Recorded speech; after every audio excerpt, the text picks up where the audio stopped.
Oh no. Here we go again. Alright, ladies and gentlemen, welcome back to another Zwift Racing League race. Today we are injured. I cut my hand again with a knife on accident while cutting a bagel this morning. It's like my second or third time doing this in the last 2 weeks. So, yeah, that's our excuse. We are racing injured today. We've got 2 minutes for our Rising Empire, 2 laps.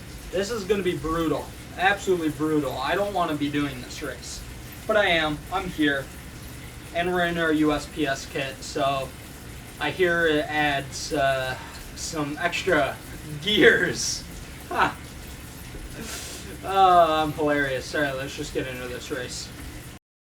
Alright, ladies and gentlemen, Rising Empire Stage 2. Stage 2 of the Zwift Racing League here in the B-Dev category. 41.4 kilometers long, 750 meters of climbing. An absolute beast of a course today. We've got 2 laps of Rising Empire. And I'm not excited for this. This is kind of my good old introduction to B racing yet again. This time, at least some of the riders around me are not as fast as full B riders, I guess. But we're going to figure out very quickly why we are technically a C rider. Not to spoil anything, but we do not win this race. That is for sure. We have our first little climb here. It's not a KOM, it's not classified, but it's time to see where our legs are at. I see my team, Phil and Bill and Will, and then Meredith around me, hanging out, having fun near the front. My heart rate's already up to 170-ish, and while I didn't, honestly, I was joking with them that I might get dropped on that climb. That was a lot of climbing, quite fast, quite hard, and we've got another lap of this course. So I was kind of, I was very hesitant to really put in a huge effort during the first part of this race, but I would rather get dropped on that first climb and have a second group to kind of fall back with. We're seeing some names I think we've seen before, Lupo and Chris, possibly, Professor. I'm not really sure. They're just, I felt like I've raced with them before or in a previous Z Racing series. Not sure, but I do remember the name a little bit. Anyways, going up to another part of this climb. This one peaks up at 13%, but we're able to draft through the group and get out to the front of the pack. Now at this point, I kind of think I'm going to go off on the front here, and maybe I get a little bit of a breakaway going like 3.5 watts. It didn't work whatsoever, but I was like, maybe if I can get ahead of these guys, I can put down the watts that I need or I want to for the first climb and then hopefully stay with the front group. That was my original thought with it as we go up another 7%. Now, we have the first KOM climb. This KOM climb is the New York City KOM, and it is straight. We get hit with that big old KOM, 13% right there, and we're not doing too bad. We're kind of in the back of the front part of the group. It hits 16% and we start to kind of slow down a little bit, but we're doing all right. We're kind of in the back of the front, which isn't the worst place to be, but I need to keep going.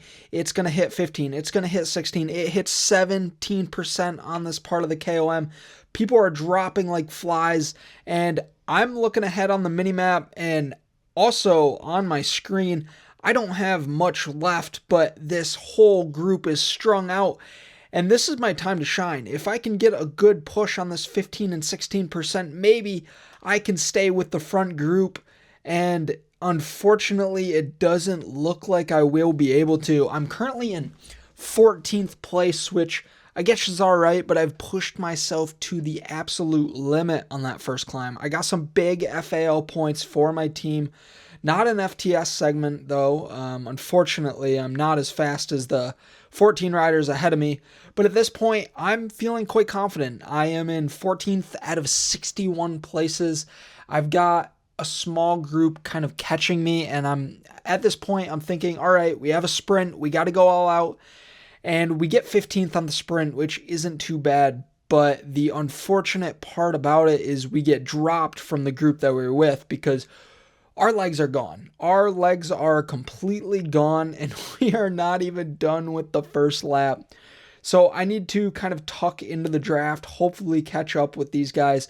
My teammate Phil flies by me, and now this is my group. This is my group that I want to be with. I see Lupo, who I was with very briefly, and my kind of goal right out of the gate is I want to beat Lupo. Now, Lupo ends up getting dropped from this group.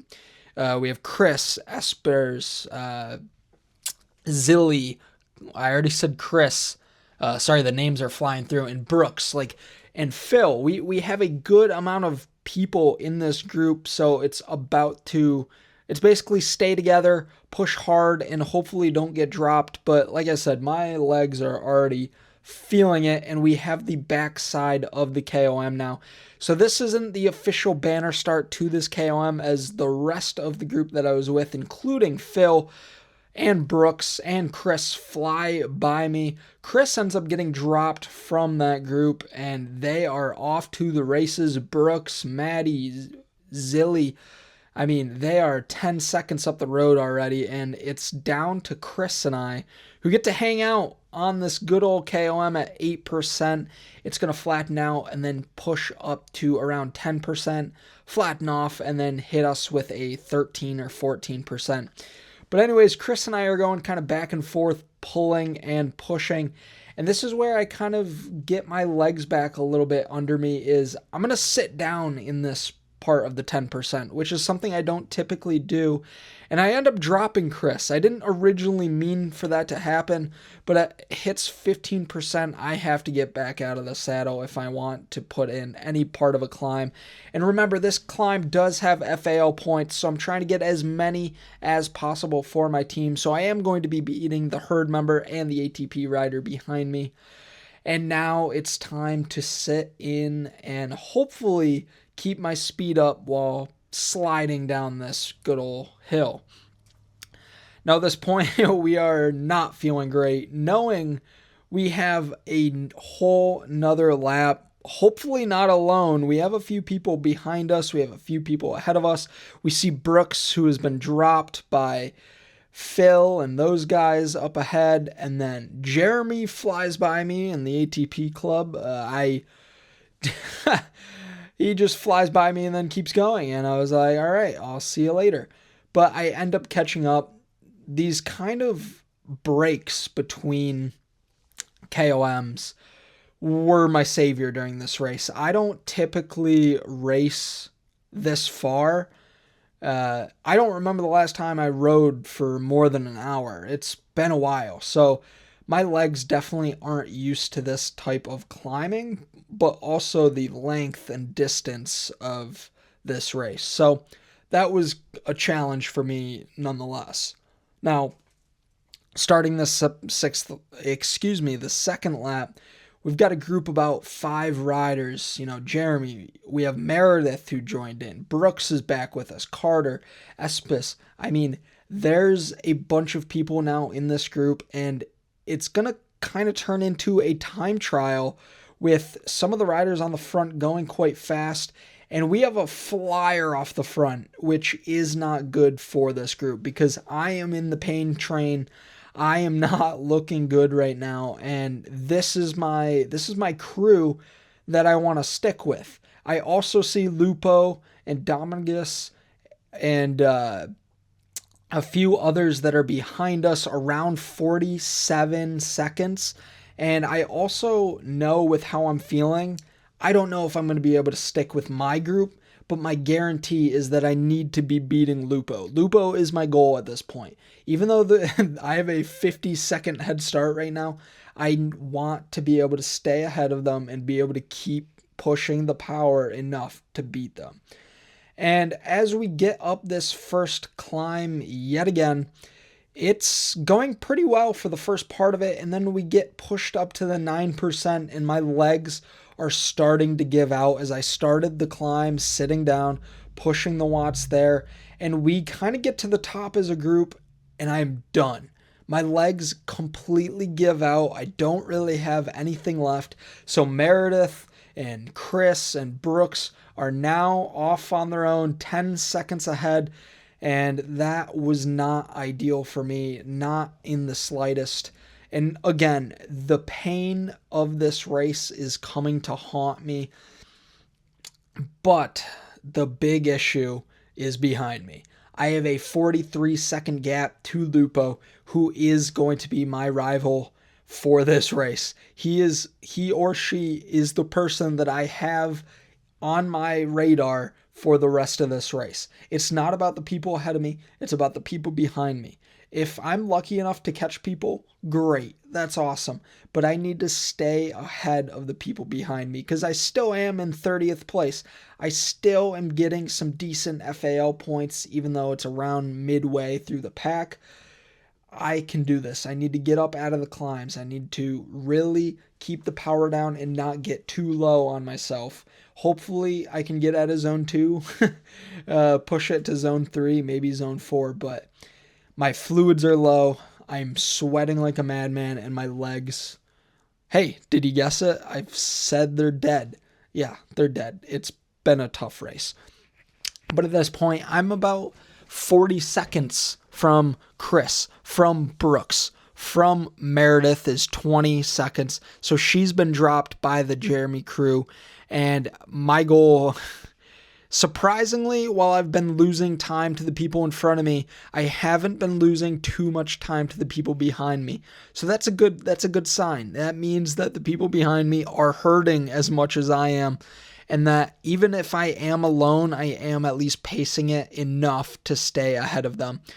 Now we have our Canadian friend ahead of us by 7 seconds. We have Meredith 13 seconds up the road. And now we have the hard part of the New York City KOM. We got through the bottom part pretty well. And at this point, I'm just kind of looking off to the side of my monitor. If I'm riding, I don't want to see where I'm at. I don't want to see that it's a 17%. As I drop the featherweight, I try to put enough power down and catch Meredith here. We've passed our Canadian friend, and now we have Meredith and Zilly in our peripheral going to the top of this KOM climb. Currently 29th out of 61 riders. And this is where I need to be able to beat some of the riders around me, hopefully getting just a few more FAL points, but I'm not able to beat anyone. It's time to catch Meredith. It's time to catch our Canadian friend and Zilly in the herd. It's time to drop that anvil and really soak in the recovery on this downhill. We have a little bit more time left to recover, stay in the draft with Meredith, and hopefully stay ahead of our friends behind us who are only 40 seconds. They've gained 3 seconds on me since the bottom of that climb, so I'm feeling pretty confident. But yet again, I'm in trouble. I'm in the red, and we still do have another KOM climb to do. So we're going to hopefully stay ahead of these people, and we haven't really cut into the lead ahead of us. It's about 40 seconds from Kasparin and Murray, but Brooks has been dropped from that group for a little bit. He's right back with them, but they are only 30 seconds ahead. We have 30 seconds ahead, 40 seconds behind us. That means we got to keep our head down, keep pushing, and work as a group. The four of us need to be able to stay ahead of the people behind us, like I've said a billion times at this point. And we only have that last KOM. That is the last segment, FAL, FTS points on the table. Personally, I know I'm not getting any FTS points during the rest of this race, or this race in general, but the FAL points are something that I'm looking for. So with a group of 4, it's time to grind. It's time to put our head down and really push to the top. Our friend Zilly is able to put down a monster amount of power and leaves, Meredith and myself back in the bottom of the climb. Very quickly, our Canadian friend shoots off from Meredith and myself and just leaves us to suffer for the rest of this climb. But the thing is, we are resilient. We are able to stay together, hopefully keep the draft and make it quick before the second part of this KOM climb starts. Meredith ends up getting dropped by a few seconds by me, and at this point, I kind of had a decision if I was going to keep going or slow down a bit to get Meredith back. But Meredith is a trooper, an absolute grinder, and is able to catch back up to me to get into the draft. And luckily enough, I didn't have to slow down because I was still in trouble, and she is very fast on the bottom parts of those climbs. She really gets a good launch into the hills, and I'm able to catch up to Brooks, who I didn't even see was struggling as bad as they were. We hit the 15%, and now we are in 29th place. We have Meredith behind us. Brooks is in a few bikes from us. Our Canadian friend is absolutely gone 22 seconds up the road, and now I beat Brooks for those FAL points. I got 28th out of 61 riders. Not too shabby with how this race has been going for me. And now I have officially dropped Meredith, unfortunately. But the issue is I get off my bike because I have no fluids left in my bottles. And I just find a random bottle in my room. I'll be honest. I have no idea what was in there. I don't know if it was scratch, if it was this or that, whatever. I hope there just wasn't mold in it, because I don't remember the last time I cleaned that yellow water bottle. Anyways, we are able to drop Brooks on the descent there by starting up a sprint, getting our speed up quite quickly. And we have our Canadian rider 5 seconds up the road. There's quite a chance with 0.6 kilometers left that we could catch them and maybe beat them on the final sprint. Whatever I have left, I need to be able to climb, get to the spot, and there it is. But they're able to put in just a little bit more of an effort than me. And unbelievable hour and 15 minutes, basically, it took me to finish this race. I missed the C category a lot, and this is why I don't consider myself a B rider.